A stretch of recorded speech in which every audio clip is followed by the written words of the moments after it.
Assalamualaikum warahmatullahi wabarakatuh. Apa kabarnya anak-anakku? Kita ketemu lagi ya dengan pembelajaran tematik ya. Hari ini kita akan mempelajari pembelajaran 2 ya. Baiklah, sebelum mempelajari tematik pembelajaran 2-nya, kita baca basmalah dulu. Bismillahirrohmanirrohim. Silakan dibuka bukunya halaman 71. Puncak perjuangan bangsa Indonesia adalah kemerdekaan Indonesia. Namun, setelah merdeka, bangsa Indonesia masih terus berjuang mempertahankan kemerdekaan.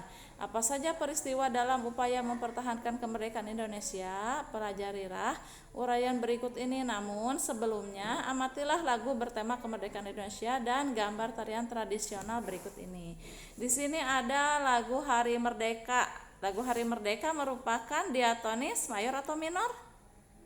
Mayor. Kenapa mayor? Karena bersifat riang gembira. Ya, di sini penciptanya H. Mutahar.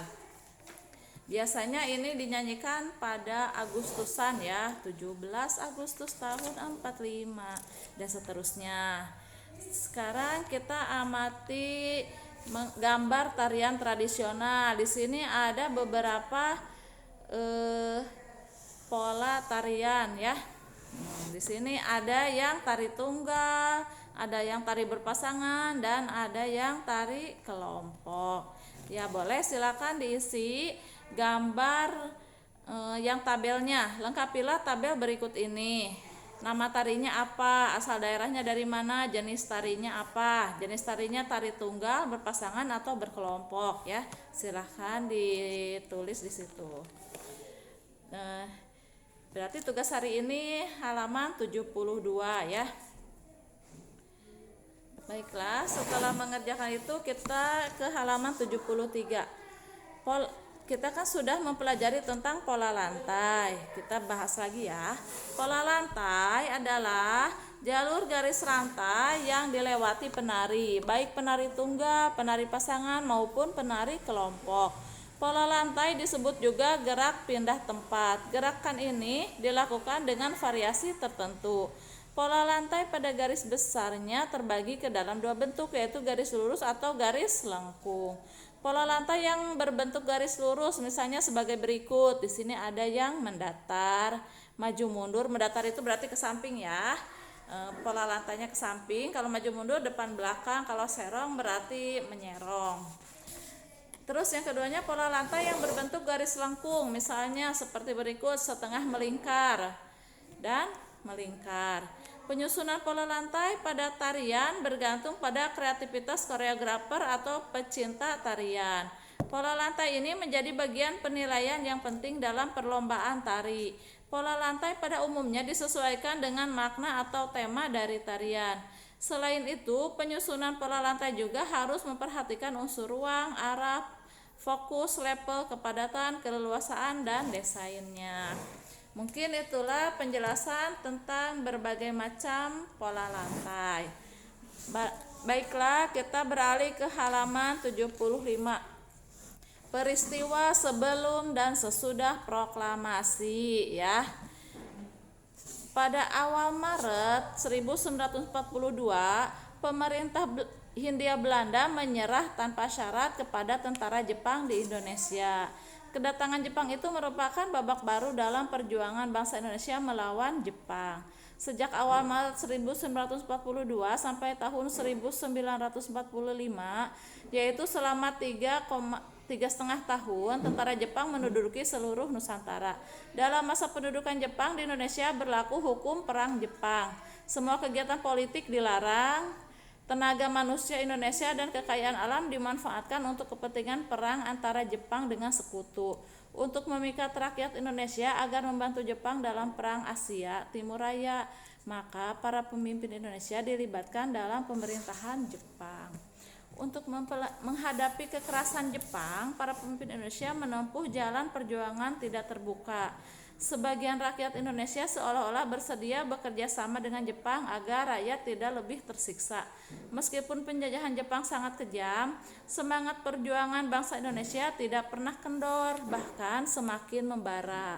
Pada tahun 1944, kedudukan Jepang semakin terdesak oleh sekutu sehingga tanggal 7 September 1944, Perdana Menteri Jepang Jenderal Koiso memberi janji kemerdekaan kepada Indonesia. Rencananya, janji kemerdekaan itu akan diberikan pada tanggal 24 Agustus 1945. Untuk meyakinkan rakyat Indonesia, pada tanggal 29 April 1945, Jepang membentuk Badan Penyelidikan Usaha Persiapan Kemerdekaan Indonesia atau BPUPKI. Dalam sidang pertama BPUPKI dibicarakan dasar Indonesia merdeka. Pada sidang kedua BPUPKI pada tanggal 10 sampai 16 Juli 1945 dibentuk panitia kecil yaitu Insinyur Soekarno, Dr. Andes Muhammad Hatta, Muhammad Yamin, Ahmad Subarjo, A.A. Maramis, Abikusno Cokro Suyoso, Abdul Kahar Muzakir, Kiai Haji Wahid Hashim, dan Haji Agus Salim. Pada tanggal 22 Juni 1945 di Jalan Pegangsaan Timur nomor 56 Jakarta diadakan pertemuan pada jam 20 waktu Indonesia Barat. Waktu itu terjadilah persetujuan antara para anggota dan terciptalah suatu konsep rancangan mukadimah hukum dasar yang akan diajukan ke sidang kedua BPUPKI yang akan datang. Konsep rancangan hukum dasar inilah yang disebut dengan Piagam Jakarta. Pada tanggal 9 Agustus 1945 dibentuklah Panitia Persiapan Kemerdekaan Indonesia yang beranggotakan 27 orang dengan Ketua Insinyur Soekarno ya. Setelah Jepang menyerah tanpa syarat kepada sekutu, timbullah silang pendapat antara golongan muda dan golongan tua. Golongan muda menghendaki agar golongan tua secepatnya menyatakan kemerdekaannya. Tanggal 16 Agustus 1945 pagi hari para pemuda membawa Insinyur Soekarno dan Muhammad Hatta ke Rengas Dengklok. Tujuannya adalah untuk mengamankan Bung Karno dan Bung Hatta agar tidak terpengaruh oleh Jepang. Sekembalinya dari Rengas Dengklok, mereka menuju ke rumah Laksamana Maeda untuk membicarakan tentang proklamasi kemerdekaan Indonesia yang akhirnya dikumandangkanlah proklamasi kemerdekaan Indonesia pada hari Jumat tanggal 17 Agustus 1945 jam 9.55 atau jam 10 waktu Indonesia Barat di Jalan Pegangsaan Timur nomor 56 Jakarta ya. Dengan dikumandangkannya proklamasi kemerdekaan Indonesia oleh Soekarno Hatta, maka negara kita negara merdeka ya di situ.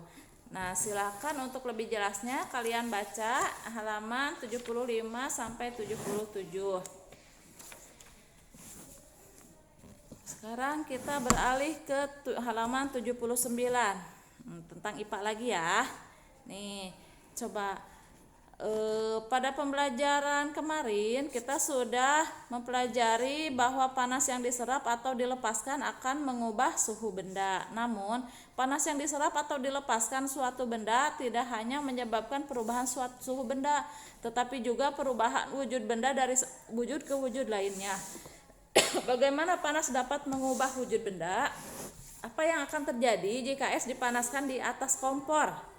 Jika es dipanaskan, es yang semula berwujud padat berubah menjadi cair. Hal tersebut karena es menerima panas dari air.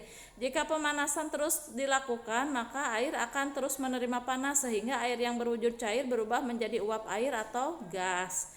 Pada saat menguap, suhu benda membutuhkan panas, akan tetapi proses penguapan tidak selalu melalui pemanasan. Misalnya jika kamu meneteskan spiritus ke permukaan kulit atau kalau tidak ada spiritus bensin ya, maka beberapa saat kemudian spiritus di permukaan kulit akan lenyap karena menguap menjadi gas. Meskipun spiritus tidak melalui proses pemanasan, tetapi spiritus tetap menguap. Saat air panas dalam gelas menguap, coba tutuplah gelas beberapa saat. Ternyata apa yang ada di tutup gelas itu? Nah, disitulah akan terdapat titik-titik air yang menempel. Kenapa terjadi seperti itu? Karena terjadinya uap air atau wujud gas yang berada di sekitar tutup gelas berubah menjadi cair.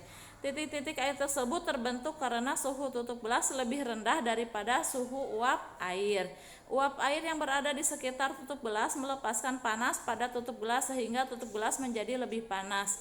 Akibatnya, uap air mengembun menjadi titik-titik air dan menempel pada tutup gelas. Jadi, saat mengembun, benda melepaskan panas ya. Nah, untuk tugasnya silakan di sini ada halaman 80 yang ini ya. Nih, yang gambar ini ya, silakan diisi ya. Halaman 80 silakan diisi yang ininya. Nah, baiklah. Untuk materi hari ini sampai di sini dulu. Kita akhiri dengan membaca hamdalah. Alhamdulillahirabbil alamin. Mohon maaf apabila ada kesalahan dan kekurangan. Terima kasih. Wassalamualaikum warahmatullahi wabarakatuh.